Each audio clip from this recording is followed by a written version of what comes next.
This is Python's Paradise. This is your host, Greg Gilbert, aka the Python Hyena, straight out of Fredericton, New Brunswick, Canada. But gonna have a beautiful winter Toronto background behind me because, well, that is what I consider my true home. Oh, Yeah. Um, anyway, folks, here we are on January the 20th, 2024. And you know what? Last year, Easy Money was celebrating its 40th anniversary. yes. Yeah. And this year, Pandomonium. Nope, Oh, nope, you that know about already that? did. Nope, Pandemonium was 1982. What am I thinking? Yes, it was before that. Yes. Well, we are celebrating a whole lot of films, folks. We'll just say it that way. And Fatso Folks, also, Fatso. I don't know if you've ever heard of Fatso. oh, yeah, I've Yeah, seen a lot of that's them. celebrated. Anyway, folks, we have the woman who was Rodney Dangerfield's wife and Easy Money. Very encouraging and had to put up with this chick.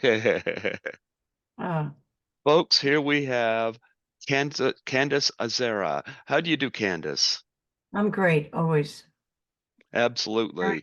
very happy to meet you finally, and well, not in person, but you know, on the Zoom. Well, what's interesting here is that Tommy Kovac, of course, from Splat from the Past, had connected us, and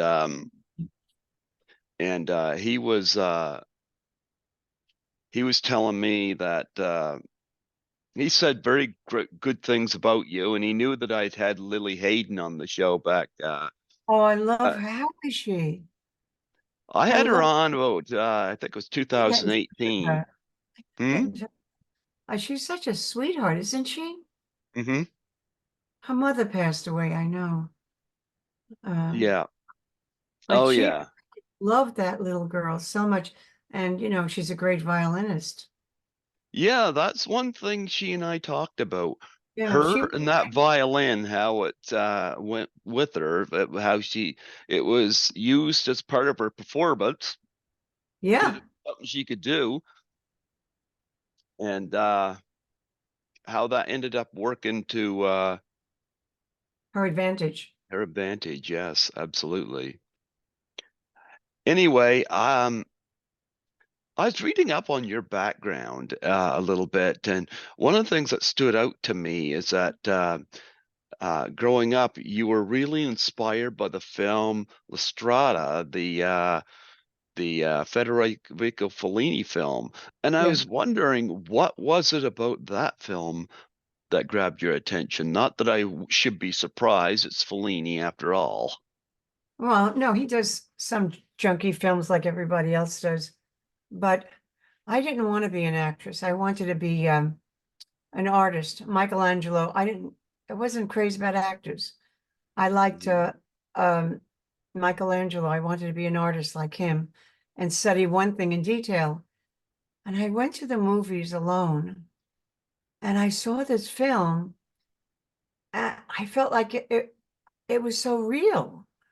I never seen anything like it. I wasn't crazy about Anthony Quinn's performance, only the last scene, but it was so spiritual for me. Uh-huh. I felt like the film drew me in there, like I was in the scene. I never seen anything so real in my life because everything, and especially in Hollywood, is all Technicolor and the things, and but this was like the most. Oh God, I I was so inspired by the realism and the naturalism more than anything. And that's the thing that got me. That Oh, and the wow. waterfront are my two favorite films. On the The water, waterfront. Great yeah, movie. yeah. They have this thing about an ensemble thing. It's not about a star. It's about the story and about. I mean, I just still can't get over the film. I'm still inspired by it. And my favorite actress is Eleanor Duse. Nobody knows her. She's a theater actress. and she inspired me to study the Bible, the Russians. Hmm. I really was inspired by books more than anything. I Okay. really want to become an actress. That's the whole thing. Isn't that something? But I That think is you have a something. destiny. You have a destiny. I didn't want to be on the stage. I was always on the stage doing comedy, and I wanted to be like my older sister, serious, and not Yeah. people laugh at you. I didn't like comedy. And but I ended up on off Broadway in 6 months in school, Jane Frankel School, and I said, "This is scary. I don't know if I want to do this, but I better learn my craft." And it's a beautiful craft. I'm still in awe of how to create a character. What was it like for you when you did your first film, and did you uh were you afraid to watch yourself on screen, or did you, Yeah. or were you curious? No, I didn't watch myself for 7 years. Oh, I did. really? No, I didn't have a television. Okay. Everyone thought I was crazy. I didn't even know the news, nothing. I just didn't want to worry if I look good because I'm a character actress. I'm not a bathing beauty or uh you know, I look good, but I didn't want to go that way. I remember in class someone said, "Oh, you look so good in that scene." And I said, "It's not about looks, it's about acting." So the next scene I did with cold cream all over my face. Um, but I was never nervous. Hmm. I don't know why. Because when you know your craft, I mean, you get butterflies and everything like that. That's normal. But I love when you know the scene and your craft, and you go and you can't wait to do it with the partner. It's almost like you forget yourself and you fall in love with everybody you work with because that person is the most important person in the world at that moment. And you're it's not that you're nothing, but it's not about you. It's about the relationship with the person you Hmm. and it's not about stardom or something like that. I'm from the theater, and the most wonderful thing is really, really learning how to listen, how to learn your craft. And I spent so much money on lessons and lessons. I had to learn how to speak because I have a New York accent now, but I had a Brooklyn accent like, "Hey, Charlie," like that. And I Hmm. wanted to be a lady. That doesn't sound like a lady. And you know what I mean, but I've done parts like that. I've done parts when I have to be that way. Uh, but learning the craft is still exciting. Um, and I spent a fortune on lessons, breathing, ballet, everything. Every penny I have. I had no clothes. I used to go to secondhand bookstores to buy books. But the joy of just acting was it still is a joy for me. Well, you did a number of notable cult films in the 1980s, and of Yeah. course, you were in the first film that was part of the Mel Brooks production. Uh, Producer? yeah, and of course, the one and I was, only film that no, I was only an extra in that. yeah, but I mean, Anne Hathaway, of course, was the not Anne Hathaway. Anne Bancroft was the director, of course, of Fatso. Yeah, but she saw me in a A1 steak sauce commercial, and she Uh, said I could work with that girl. And then she saw me in a series called Colucci's Apartment, and then she started watching me, and then she asked me to do it I didn't know it was going to be a film, as a workshop for AFI. I don't know if you know that. oh, Yeah, we did it with Doris Roberts playing her part. And okay. and she called my manager and she said, "I'd like Candy to do this part." And I didn't know it was I didn't seem like such a yeah, anyway, I did it and I didn't think anything of it. And 2 years later, I was going to quit the industry. I was very disappointed and I was working, but I didn't know if it was for me anymore because I wasn't Hmm. getting really any great roles and was doing a lot of commercials and guest stars, and I did 22 pilots. And I really just wanted to quit and maybe just have a regular job and become an artist. And then Anne calls me up and says, "We're doing the movie. We'd like you to do it. I wrote the part Lydia for you." I guess it Yeah. was my destiny to go back to be an actress. I really Well, am very confused in life. I don't know how people plan their things. Somehow it just, you know what I mean? yeah. It's, you don't know where you're going, why this and even Rodney Dangerfield, he saw me in Fatso Hmm. and House Calls. That was another movie I did with Walter Matthau. Uh-huh. That's another story. And he said, "That's my wife. That was the wife that I had when she was well." His wife was ill later on. Hmm. And how do you figure that out? I mean, he called me for that part. And then he saw Jennifer Jason Leigh and he thought we both looked like each other. I don't understand the industry at all. It's No, very, I don't understand life. I'm still, do you? no, no, especially right now. Yeah. Um, so what was the experience like doing Fatso? I was the best experience of my life because I was going to leave the industry and just have a regular job, I said, and Hmm. maybe just become an artist and go to art school. And it was a spiritual experience for me. I was heavier. I was in Weight Watchers because I was addicted to chocolate. Everyone's addicted to drug. I never did drugs. I don't drink. And I helped a lot of people get into Weight Watchers in that movie. Uh, but it was the best movie I think I ever did because of my spiritual experience. I found it. She said she wrote the part like she was almost like an angel for him, helping him, because my character didn't see him the way other people saw him. She just saw him as the love of her life and the most wonderful man in the world. You know, when Hmm. you're really in love, like I was when I was a kid. But I think that was the most wonderful experience. I've had others, but that was the best. And so I decided to stay in the industry, and I got a lot of work, thank God. I don't know how. Uh, but it all worked out the way it was supposed to.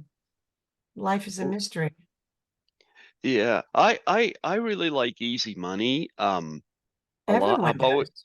I've always been a big Rodney Dangerfield fan, and I love Jennifer Jason Leigh, and of course she's just coming off Fast Times at Ridgemont High, I and never saw the movie. I never saw the movie. I don't watch television. I never saw the movie, but she's a fantastic actress. She has such yes, depth in her. Even when you see her, she has a lot of depth. yeah, Her talent is enormous. yeah. But I mean, Easy Money, of course, was It's a very, wait, I can't hear you. I can't hear very you. good. I couldn't hear you. Yeah, What, yeah, for a moment you went off. What'd you say, Easy Money? I was gonna say Easy Money was Rodney's second feature after Caddyshack, and of course before Back to School. Yeah, I didn't see And any of them, so I don't know. oh wow, I you don't missed I out. don't watch that many movies. I just watch what I want to. I Yeah. don't watch that. I'm not into that kind of comedy. I know I don't I'm into real comedy. I can't explain it. Like Mm-hmm. I never thought I was funny. It's just I don't know. It just comes out that way. But Rodney is a comedian, and I remember he doesn't know when I was a kid, he's much older than me.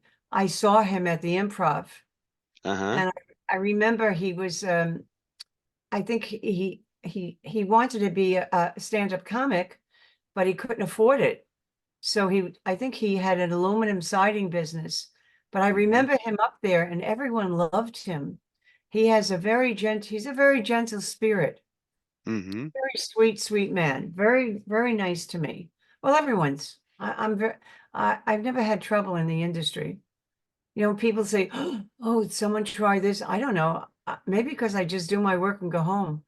I don't socialize. I'm not someone that socializes. But Mm-hmm. he was a wonderful man. And the thing is, he's very smart business-wise because how he put that cast together.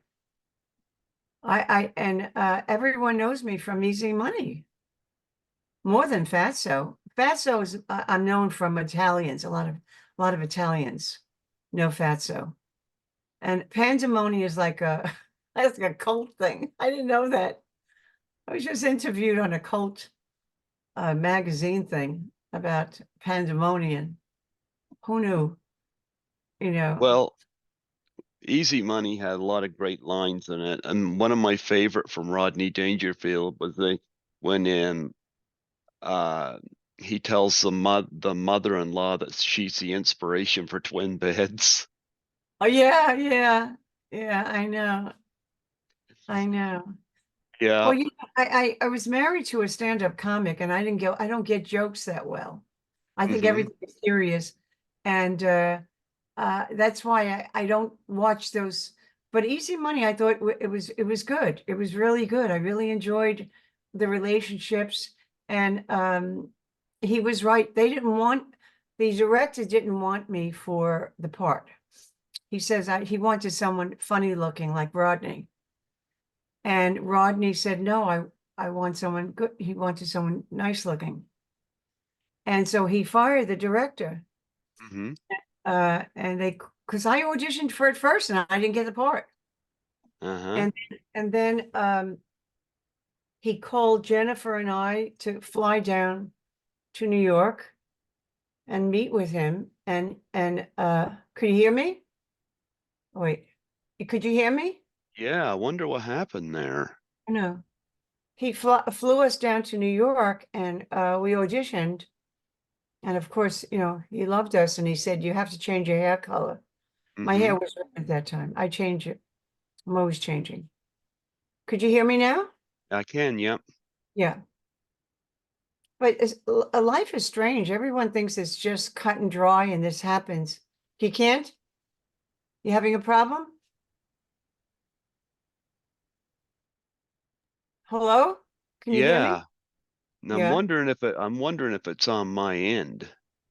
Eh, oh, yeah, maybe. It's not on my end because I hear you. Yeah.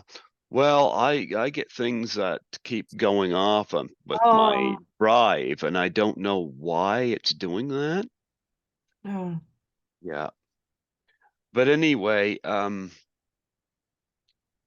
but yeah, Easy Money. I got yeah. thrown off course there for a minute. But you were a good pairing up with Yes, he was right. He's Rod. very smart, very, very smart, Yep. very bright. You know, he knows how to. Now, back to school, I heard was even better. I didn't see any of them. I didn't see Caddyshack. I don't go to see those movies. Mm-hmm. Of course, I saw Easy Money. But he's very smart. He knows comedy. He knows his kind of humor, and he has a big following. Mm-hmm. In fact, they invited him. I think these college kids invited him to perform there. And they said, Rodney, turn around. There's an ugly guy that wants to see you. And they all had a mask of Rodney Dangerfield. And he's like a sad sack, you know, his eyes look like they're always crying. And but he's very smart. He knows his comedy, he knows how to get the laugh, and he knows he knows how to put people together that were right.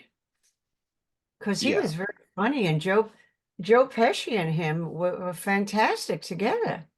Who absolutely. knew? Yes, Who knew? absolutely. You know, and but I guess that's you know that movie more than anything, it seems like. Well, when I interviewed Lily, she said that her favorite line was where Rodney said that he didn't know how to sleep. He just knows how to pass out. Ah, I know he was a drinker and did some things. Yeah, Yeah, he was a drinker. Yeah, yeah, yeah, I know. yeah. It sounds like him. Yeah. But he did very well and he was a good father. His daughter, I met his daughter. She was Wonder why absolutely my sound. beautiful. What? Are you there? What happened? Just a second. My Are default. you good? Oh, are you all right? All right. Wait. I don't know what's going on, but it has to do with my Oh, the gaming thing? speaker thing. Yeah, I might have to get a new one here at some point, but we'll make this work out. Okay. We'll make this work out. Anyway, we're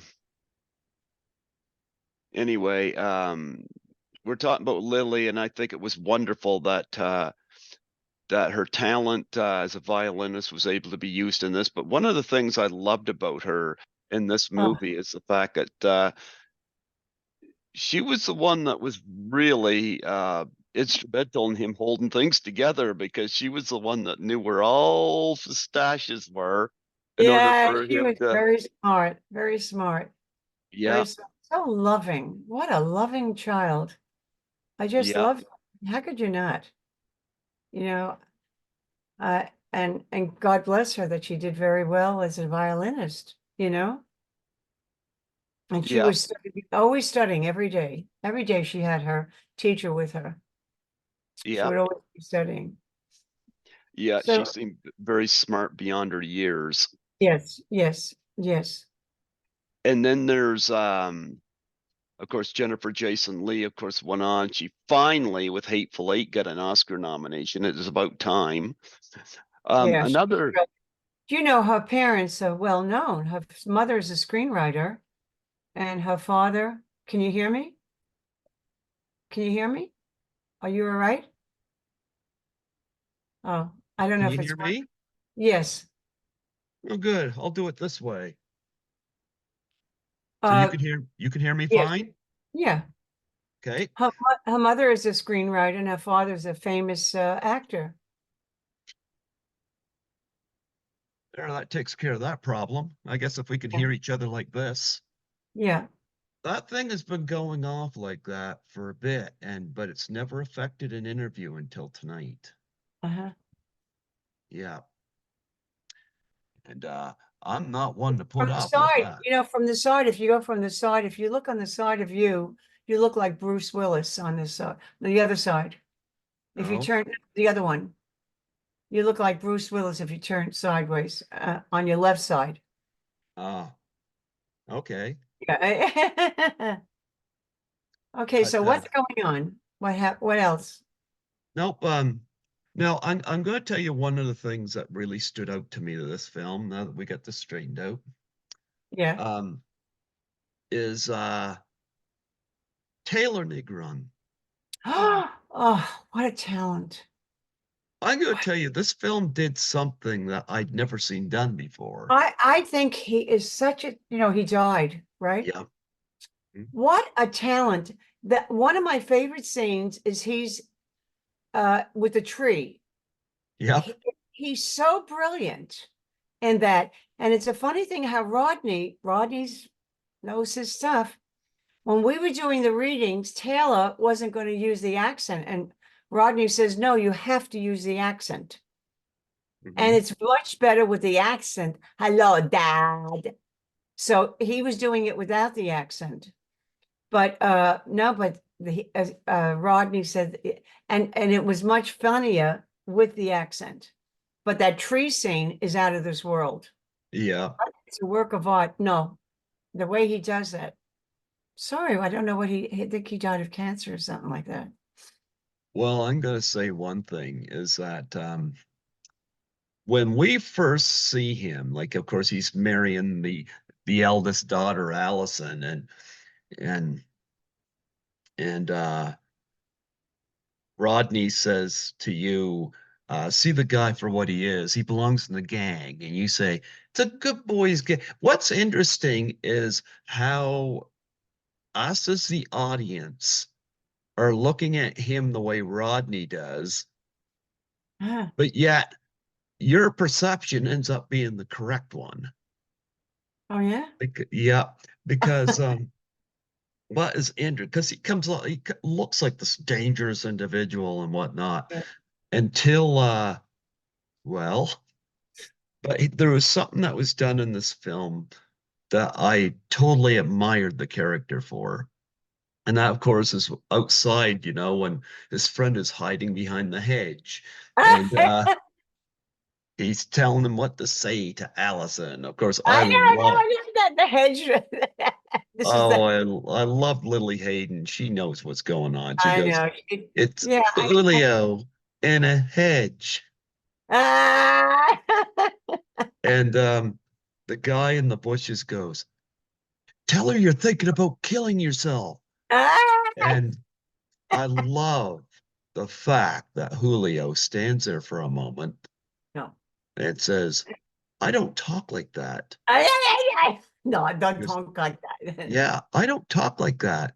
If Uh, you know so much about women, yeah, you talk to her. yeah. Hedge, the hedge, Allison the hedge has something to say.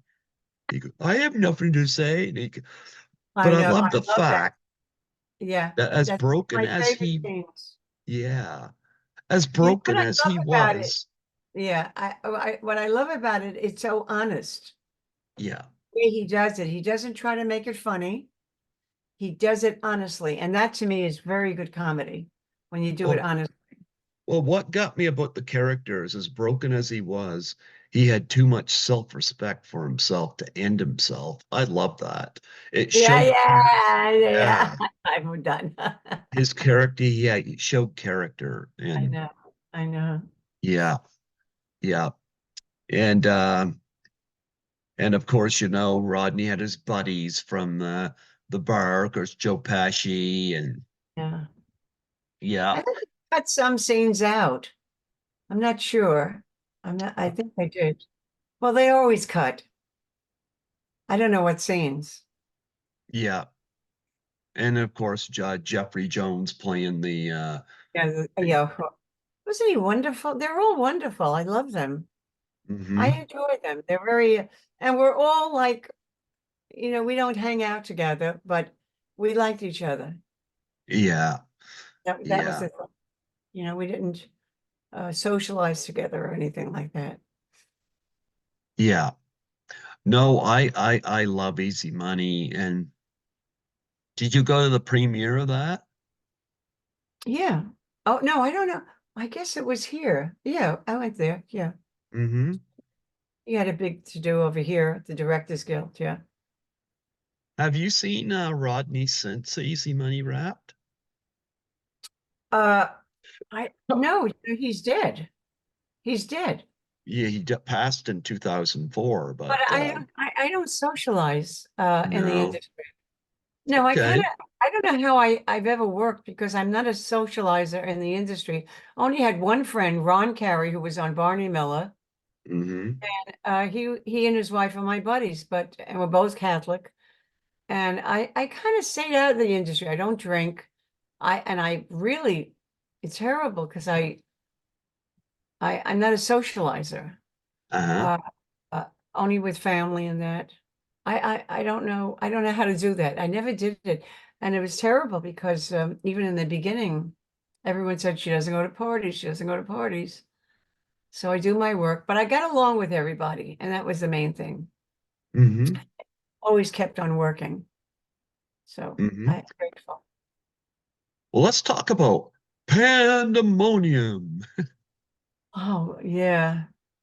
I gotta tell you, I had David L. Lander on here before he passed Oh, away. oh, I love that guy. Isn't he sweet? Yeah, it's sad he's I gone, didn't but know his he wife had, had connected me. Yeah, did he have MS or something like yeah, that? yeah. I thought he was so hysterical and so sweet, and funny. My God, so funny. he's just naturally funny. Well, it's interesting because What? just a second, just trying to get up on the yeah, it's not letting me do it. Okay. Just a How long? minute. All right. Okay. Is We'll this get going to be? Oh, it's not gonna be too much longer. I just need to okay. for some weird reason it's not allowing me to show another window space. So Okay. I love Carol Kane. I love Carol Kane too. I don't blame you. She is such a down-to-earth person, and I think it was her manager that did that movie, or her best friend, or something like that. And when I auditioned, I remember her saying, "Don't do less New York," and I didn't even think I had a New York accent, but they put that in there. They made it so it's okay if I have a New York flavor. They put a scene Now, in. Pandemonium, because the reason I wanted to bring that up here is Mhm. because I've interviewed about 5 people from that movie. Oh, So I'm bringing that up on my phone here right now. now where will this be? Could you show me where this will be shown and everything? The podcast? I can't. Yeah, well, I'll show you the I'll send you the link whenever it's ready. Okay. Now, looking at this, I didn't realize I had interviewed so many people from it. Of course, you play Bambi. Yeah. Yep. Like David L. Lander, of course, I've had on. Um, the- Alex Elias, who plays Joe the Fry Cook. I've had, We weren't in the scene. We weren't in the scene together. She's a good actress. I've seen her on yeah, stage. Yeah. I've had her on here. Miles Chapin, I had on just before Oh, yeah. I Christmas. think he quit the industry and went to his in the into his parents' uh business or something. But I think his brother, is this his brother or uncle or something, cousin, a producer, maybe of the movie. I don't know, but it was certainly interesting to talk to him. He certainly knew where I was located, Oh, yeah. which is new with me. Yeah. He was And very funny, but I don't think he kept on in the industry. And the guy that played oh, what's the heck? Oh, there's so many people there. There's so many. Deborah Lee Scott, she died. And also, yeah, uh, what's that guy that played Superman's sidekick? He was in that. yeah, McClure, yeah. Yeah.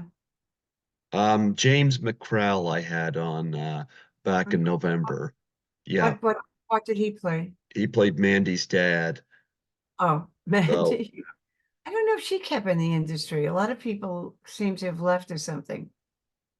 so yeah, I bring that up because I was like, did I really interview because that many people from this film? I was like, I Yeah. guess I did.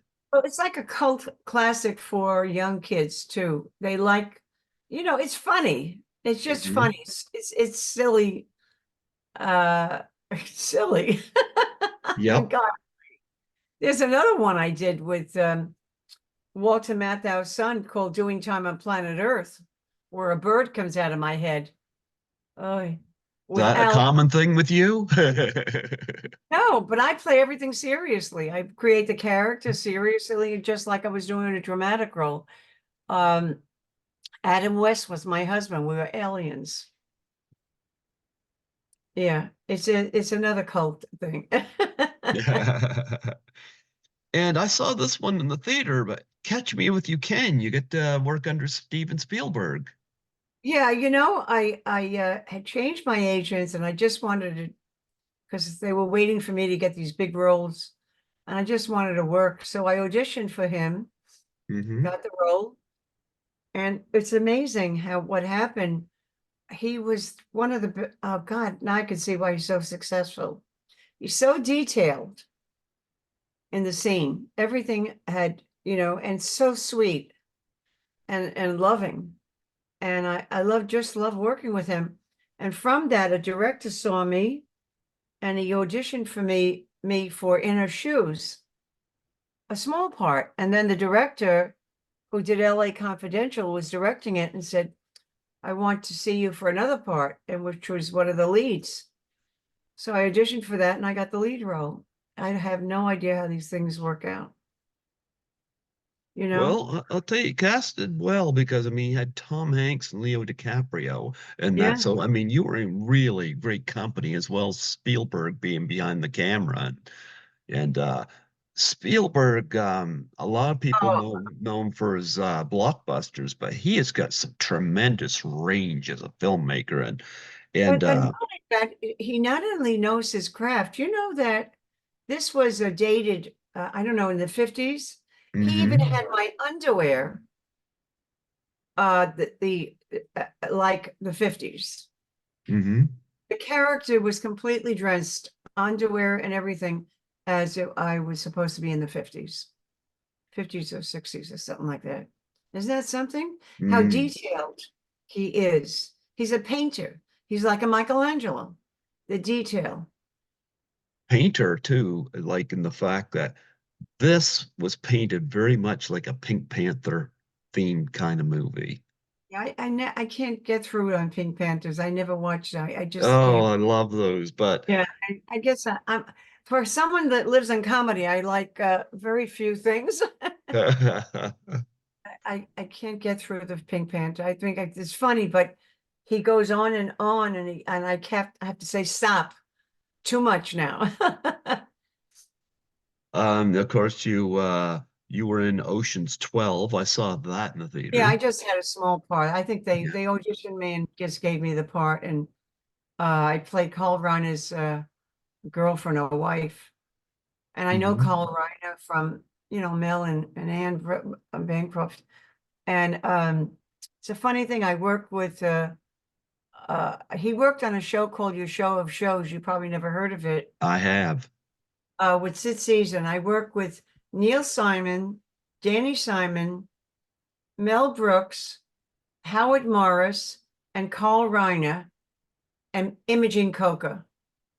All of them from Your Show of Shows. Now, how does that happen? Comedy people seem to gravitate. It's almost like a magnet towards each I other. think they find you funny. Yeah. But I mean, Neil Simon's brother heard my voice in a movie with Dustin Hoffman. It was only my voice. And he said, that's a girl, that's a girl. And he wrote a part for me in a Broadway play. We never got to Broadway, we got pre-Broadway. And then his brother hired me later on with Felicity Huffman and Saka Channing and everything for a 9-month contract for Broadway. But we did it here in San Diego, but he canceled it. He didn't think it was right. So, but that happens. I don't take anything seriously about canceling. You have to take it, you can't take anything to heart in the industry. No. Just you do the best you can, or else I mean, people just I can't believe it. They say, oh, it didn't work out. I said, so what? You weren't right for the part. Go on. You want Mhm. the show to be right. If you're not right for the part, so what?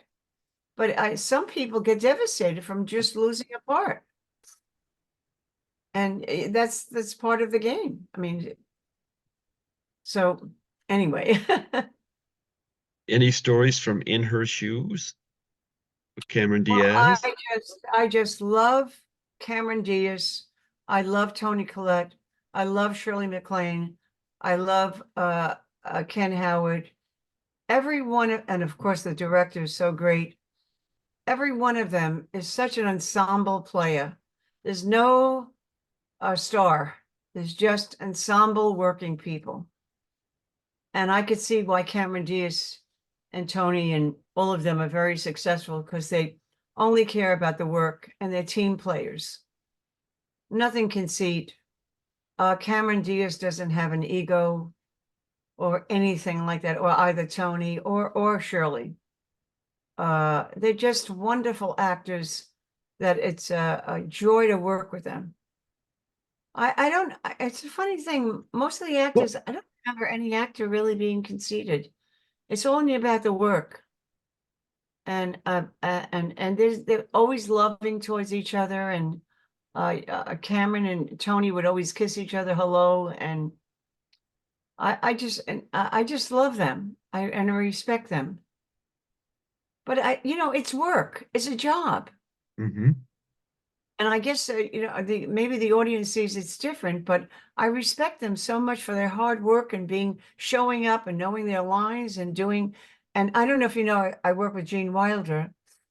Oh, Gene is brilliant. Yeah. Well, I did a scene with him in The World's Greatest Lover. That's where I met Carol came to. Was And he the world's greatest lover? yeah. Well, we did a whole kissing scene that wasn't a whole day. It wasn't even on the screen. But we did, he liked me a lot. And he said, I wrote a movie for you and I after this movie, because the scene was very funny. Even Danny DeVito was in it. He had 2 lines, I think. Anyway, but then he married Gilda Radner, so we didn't do the movie.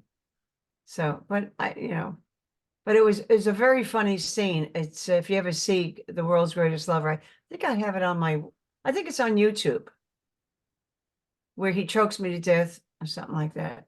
Oh, wow. But I mean, I know. I mean, he's very funny, and I love working with. I like working with all of them because they know their stuff, and it's only about the work and let's get it done. And time is money. And Well, you've done a lot of television yes. and so much television. I can't get into all of it, but I was wondering what's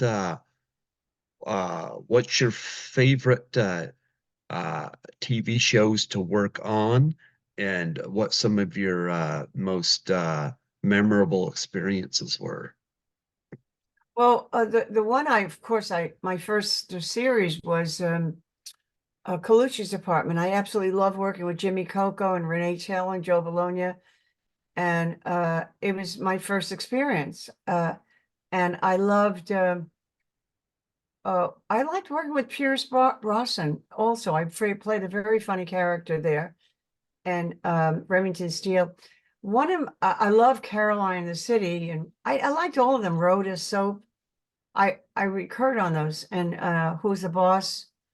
But there was a part that I really loved with Robert Walden, was called McKenna. We played a Jewish couple. It was so hysterical. And I said, God, I'd love to do a role like recurring like this, because it was a fighting husband and wife. And I just loved it. And there's so many shows.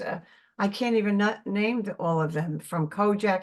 And it's a funny thing. I did a Kojak with what the heck is his name? God, he's gonna kill me. Anyway, I did a few Kojaks, and I had different characters. What I do is I change my look. I change this that nobody knows, and I did 400 commercials, by the way. I change my look. I do everything to get work. And one time they said, "Oh, we like Candy, but she looks too young." I said, "Okay."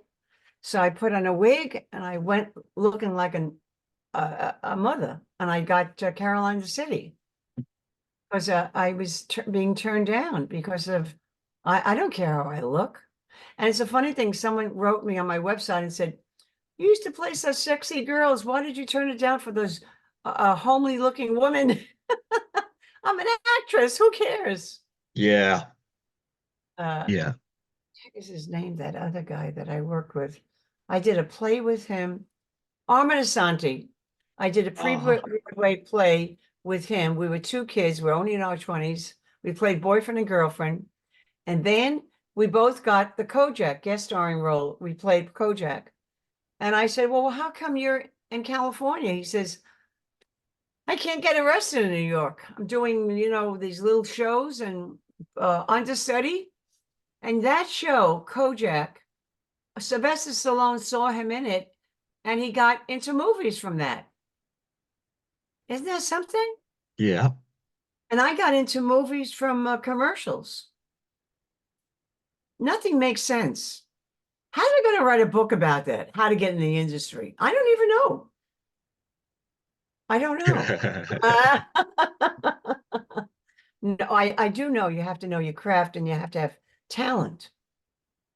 You have to have the talent because the talent draws you to want to learn.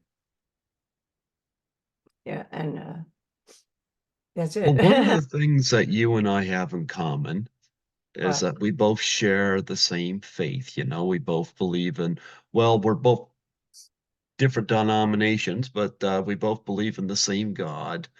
yeah, I really appreciate that about you, and it's one of the things that stood out to me when we started conversing.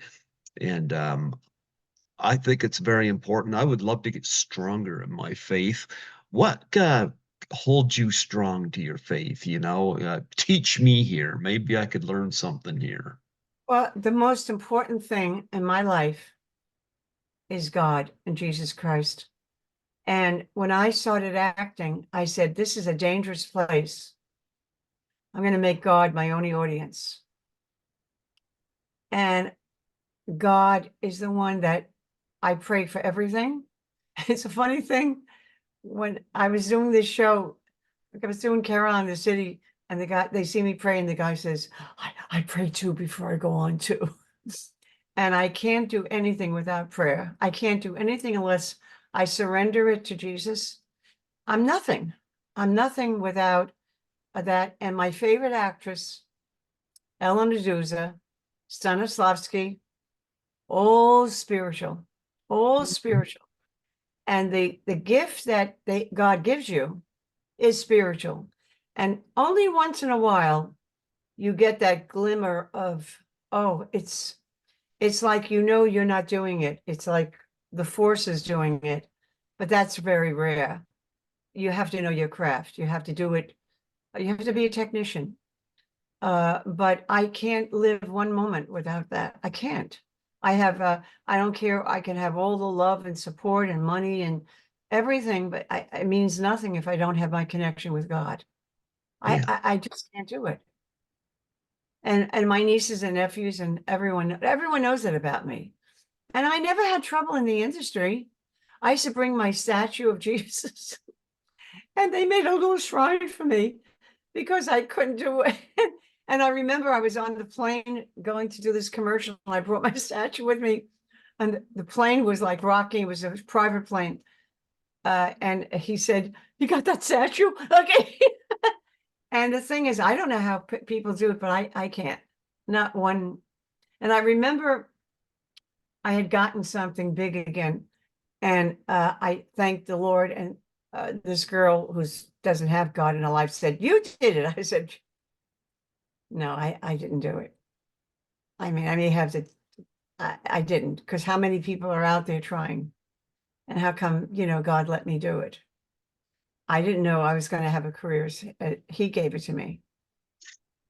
And, and even every day, I don't know what's going to happen. So right now I'm working on a few parts, but we'll see if he wants it to go in a movie and a series. So I don't want to talk about it until it goes. That's all right. Yeah. So Well, um, Tommy had spoke so highly of you, Tommy Kovac, and he always we throw guest names back and forth when he thinks they're a good fit with us, um, and he asked me last year. He says, "Did you get anybody from Easy Money this year?" And I said, "No, uh, I reached out again to Lily Hayden, but I didn't hear back. But I don't know how busy she is either. But I had her on once, so I have that. But he brought you up, and I was like, yes, I'm happy to do that. And so he had sent me your info, and so I was happy that you were open to come on here today yeah. and I'm do writing this. also. I'm writing also. I wrote a book God, please give me patience and hurry with my writing partner, if you ever want to talk to him. He's a publicist, and he started writing when he was a kid in his 20s with Bob Hope. And we wrote a series that we're working on. And but it's on Amazon. God, please give me patience and hurry. Oh, okay. I'll have him on the show. Absolutely. Yeah, if you'd like to talk to him. Sure. Absolutely. Absolutely. Send me his info and I'll Okay. be more than happy to set that up. Okay. Absolutely. Yeah. Anything else? You know I what? I thank you for coming on here, and I'm glad everything's going well with your family. I know it took some yeah. scheduling off and Yeah. on with us, but you Well, know I'll tell what? you what I'll tell you what it sounds crazy, but my niece has a dog Hmm. called Lola, and Yeah. she just had her birthday party, her 16th. I think I put it on Facebook, Hmm. and we were all worried. And after her party, she did die. And I put it on Facebook, a memorial for her. And it was devastating for all of us because she's been in our life for all these years. And we were all mourning. I'm going to see them tomorrow.